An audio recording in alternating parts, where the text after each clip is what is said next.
Good morning, good evening, good night. Welcome to my channel. Welcome to our channel. Mike Martin's here. Anyways, guys, we got a bit of a problem. We've been talking about this for eons now. How people have been tapping into their equity in their homes and using their homes as ATM machines. We've been talking about this for years now. And Bank of Canada staff warn home equity may be concealing financial distress.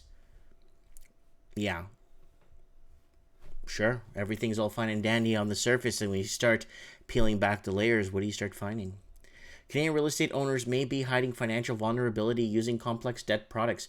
Bank of Canada, BOC, staff published a new analytic note examining new home equity data. The new data gives more insights into home equity borrowing and how the debt is drawn.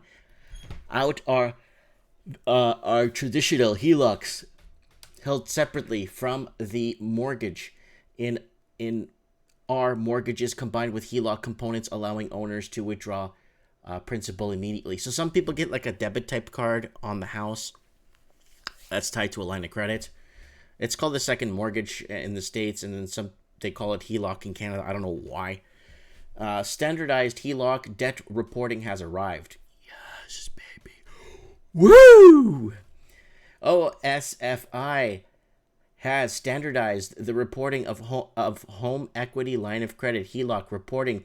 The new reporting standard separates residential secured lending into traditional mortgages, standalone HELOCs, and mortgage HELOCs. Breaking these segments down will allow a better understanding of home equity debt. Most likely, you're already familiar with the two-stage segments of debt.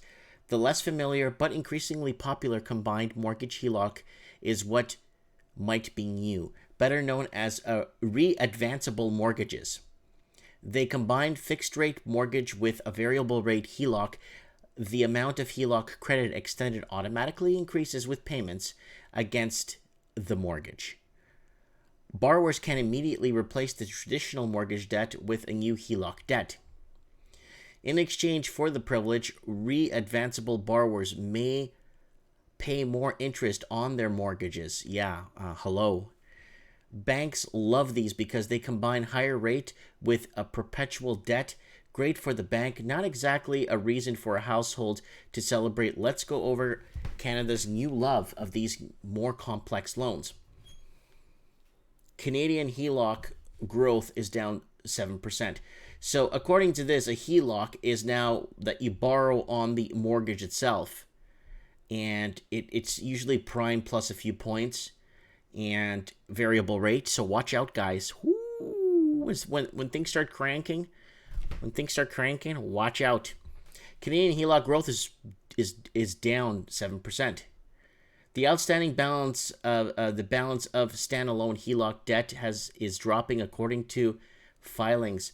The balance has reached $63 billion in Q4 of 2018, down 7.6% from the year before. Why?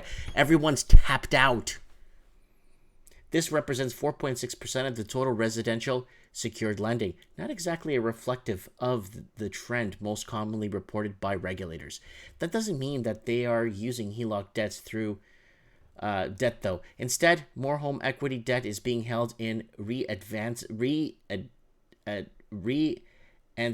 mortgages.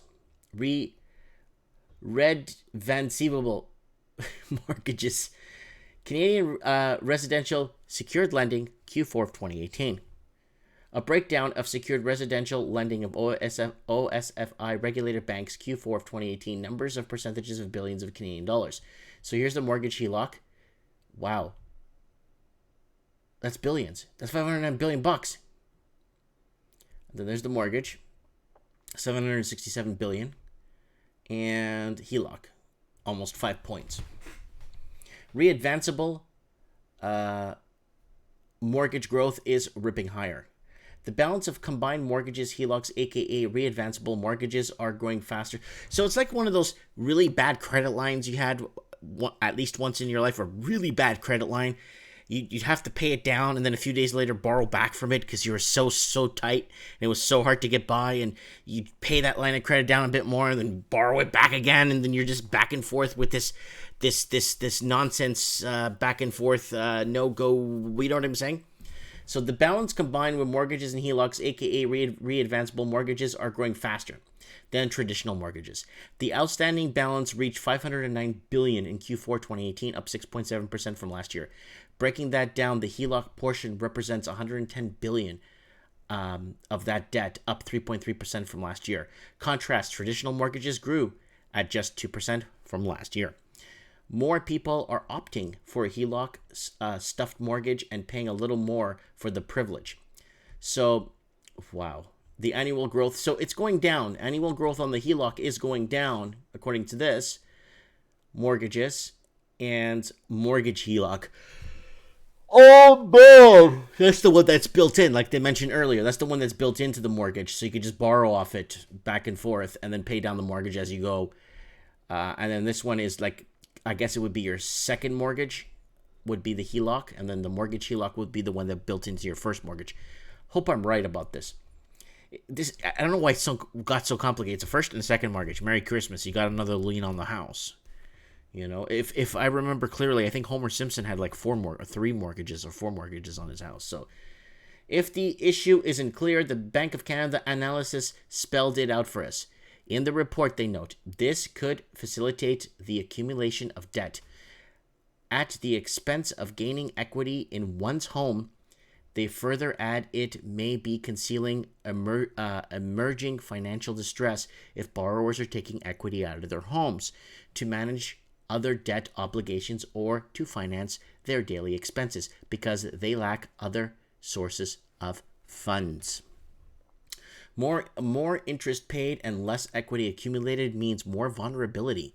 Bank of Canada analysts conclude close monitoring is warranted, as debts secured by housing may find themselves with minimal or even negative housing equity if the value of their house falls. New data points, same concerns. Sorry guys, it's like almost midnight. I'm tired. It's been a long day. I had to pack some stuff to ship tomorrow's Saturday, but the post office is open until like 3. So I want to get some stuff out before the holiday. Anyways, guys, I wanted to throw this out there for you guys because this is it's absolute nightmare. It's disgusting. Just what people are doing to themselves, and then banking into their homes and making the minimum payments back. Like I said, it's like one of those really bad credit lines.